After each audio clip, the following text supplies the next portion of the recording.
Hello, Vaughn. End of the first week of the Yeah. legislative session. Hello, Harold. We've been waiting for this for a while, and it was worth the wait. There's a fair amount of news in the session this week and some stuff that were surprising, some a couple of moments that were quite powerful and emotional. The NDP didn't clearly want to meet the House. They put it off long enough, but it's been a big event this week in the capital anyway. I don't always know whether the rest of British Columbia notices the legislature or not, but it's a big deal here in Victoria for sure. Well, the throne speech itself was a bit of a snoozer, so I guess we can get that out of the way right away. So what were the It's not the first time that you always complain a bit about throne speeches. They're vague. Right. There isn't a lot of detail. But this one was exceptional because the government loaded it up with some very strong language. I don't think I can recall a BC throne speech that made a reference to the Nazis before. And Winston Churchill was referenced, and fascism and Second World War, which is very, very strong language suggesting we're headed into a big war of some sort, tariffs, of course, not military. But with that kind of language and that kind of talk about, bearing up and meeting the challenge, I was surprised that there was so little in the throne speech that was actually new. The biggest thing in there is a commitment to fast track the approval of 12.5 major projects on the resource sector. But they've been talking about that for a number of weeks. When you look for things that were actually new in there, was mostly repeats or tweaking on things. And there were a couple of promises, Harold, that were old, making it easier for foreign doctors to come to BC, talking about that for a couple of years. They're going to give consumers a bit of a break on cell phone rates. Well, John Horgan did that 6 years ago. So I was surprised. I was surprised at how little substance there was in the speech, given the language, which was over the top. And what about those resource projects? Big push. They say they're going to fast track a bunch of them. Yeah, we've already heard the Greens actually got up in the House and pointed out, the big question mark over that. So the government says they're going to fast track approval of these 12.5 projects, and that'll boost the economy by $20 billion and 8,000 jobs, and it'll make us less dependent on the Americans. Okay, you get that, right? The government also says, however, that they're going to respect and protect water, land, and air quality in British Columbia, so environmental standards, and they say they're going to work in partnership with Indigenous nations. Well, yeah, we got a lot of regulation in British Columbia, and the New Democrats put a lot of it in, but it was done to protect the environment. So how are you going to fast track all that? What are you going to just do, sweep it aside? And of course, and the Greens pointed this out in the House this week as well, you've already had a couple of Indigenous nations come out and Indigenous leaders come out and say, don't assume that just because you want to push these projects through, that we're going to rubber stamp them. We have rights, title. We expect to be consulted. We expect our interests to be accommodated. And we don't see that you're going to be able to do that without taking us into account. So the big question mark is that we hear what they say they're going to do. They're going to supercharge this stuff and fast track it. But we're going to have to wait to see the legislation and how it plays out to see how they're actually going to do that. Now, aren't many of these projects do have First Nations involvement already, don't they? Oh, they do. So, yeah. So that may help short circuit some of that consultation. That may help, although again, that doesn't necessarily mean the environmental side will pass muster. And some of the projects don't, some of the bigger projects.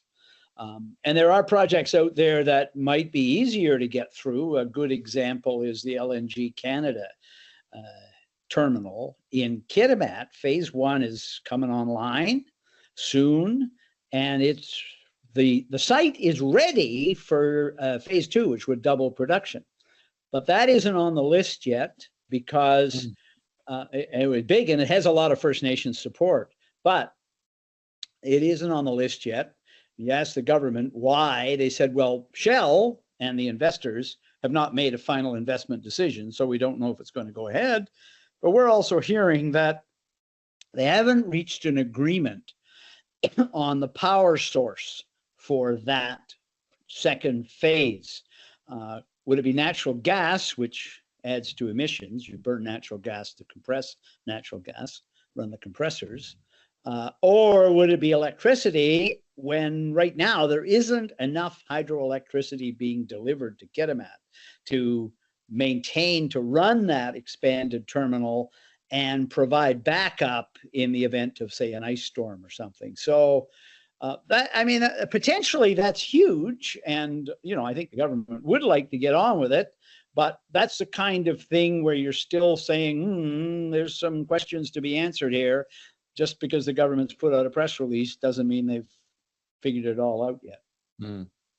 The big news of the week, of course, was the government's decision on safer supply and how to handle it, which they knew they were going to get hammered by the Conservatives heading into this session.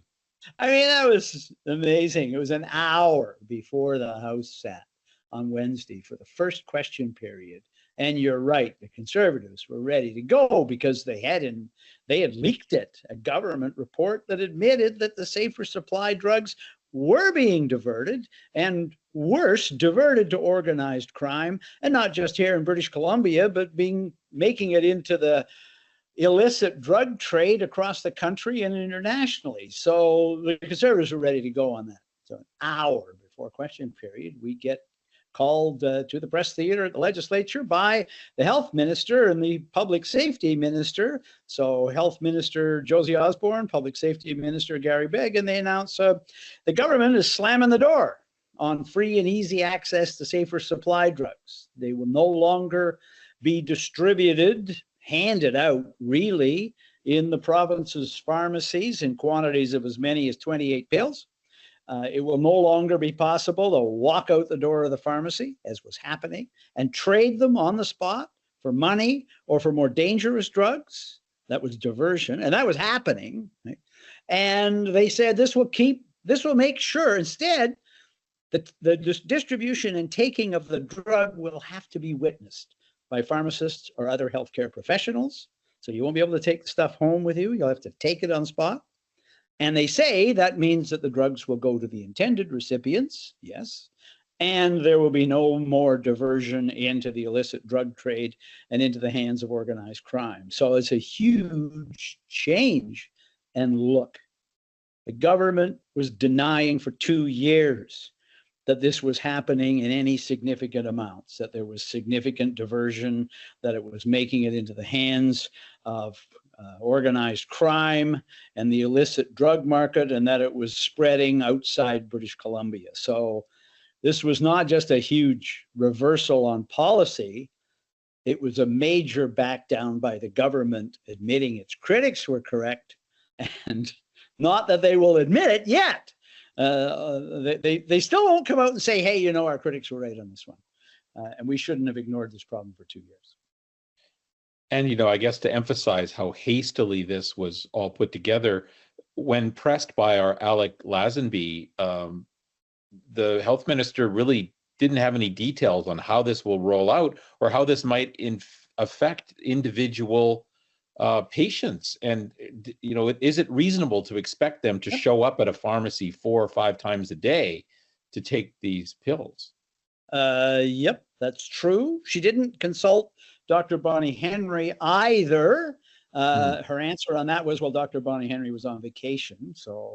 And we had this just in moment in the legislature. The premier's getting up because they still faced all the questions, of course, from the Conservatives. So the premier's getting up defending the government's position. And in the middle of one of his answers, this piece of paper gets delivered to his desk in the chamber by one of the pages. And he opens it up and reads it out. And it's a statement of support for what the government is doing from the Association of Police Chiefs in BC. So they must have tipped the chiefs off that morning that it was coming. And it took them that long to get it typed up and into the hands of the premier so he could stand up in the House and say, the police are behind this move and I appreciate their support. So it was a rush job designed to head off major embarrassment in question period. Right.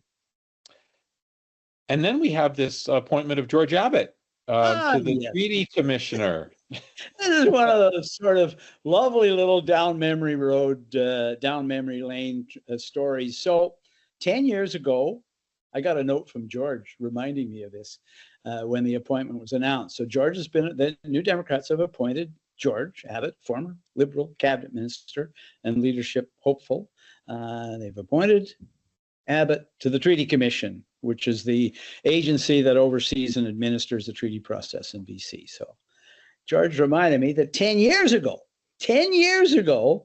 George Abbott was in a briefing room with the Treaty Commission, getting ready to take up his duties as Treaty Commissioner in BC, getting briefed on what he needed to know. He'd been appointed to the commission by the then Premier, Christy Clark. Abbott had run against her for the leadership of the Liberal Party, had finished third, retired from politics, and the Clark government appointed Abbott to the Treaty Commission. In the middle of his briefings, he gets called out of the room, and he goes and takes a phone call, and I'll tell you who the phone call came from because it's a nice detail. He goes and he takes the phone call, and he's told, "You're off the commission. We're withdrawing. We're going to go a new direction." So George was fired, dumped, removed from the commission just before he was going to be named. The call comes from the then Minister of Indigenous Relations in the BC Liberal government, a guy named John Rustad. Rustad had recommended Abbott for the commission because, among other things, Rustad had supported Abbott for the leadership of the BC Liberal Party and had worked with him and liked him. I knew that, John was from the interior, from up in the Northwest, and George Abbott was from Salmon Arm, so he knew the issue well. And it's just incredible. I talked to Rustad yesterday, and I said, "I thought of you yesterday when this happened," because, of course, Rustad's now the leader of the Conservatives. And he said, "Oh, yeah." He said, "I never did get a good explanation for why they fired George and pulled him off the commission. But anyway, the New Democrats have, on this one, delivered justice. George is finally going to be on the Treaty Commission, but as an NDP appointee, not as a BC Liberal appointee." BC politics. It's fun. I love it. What are you expecting next week, Vaughn? Anything we should be watching for? Well, I think, the opposition usually has a bunch of other topics they want to raise, and I think they'll be moving on to some of those. We have a full week session next week, so 4 days and 4 question periods.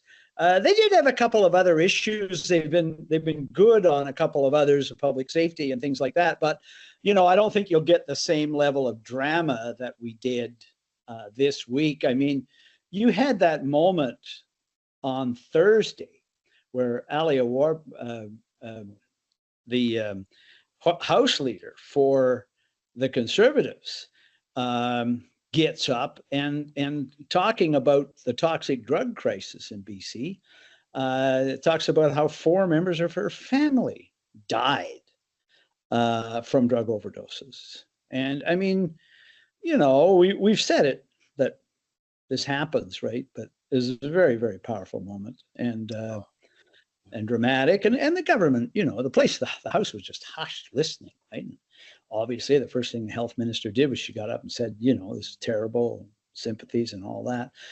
But I don't think we'll have anything quite like that. Hey, we had a Conservative member of the legislature, Claire Rattay, who's the new member for Skeena, get up and again in question period and say, a dozen years ago, she was a drug addict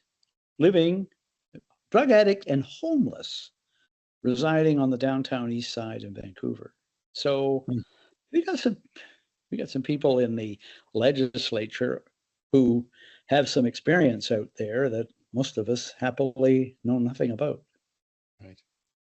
Right, Vaughn. Well, thanks as always. And I guess when we talk next week, we'll be very close to the budget day. Well, budget day, which, as you said previously, coincides with Trump's deadline for tariffs as well. Tariff day, yes. Yeah. It's going to be a great, very, very busy day for you. But next week we'll chat and maybe set up the budget. Yep. Okay. Thanks, Harold.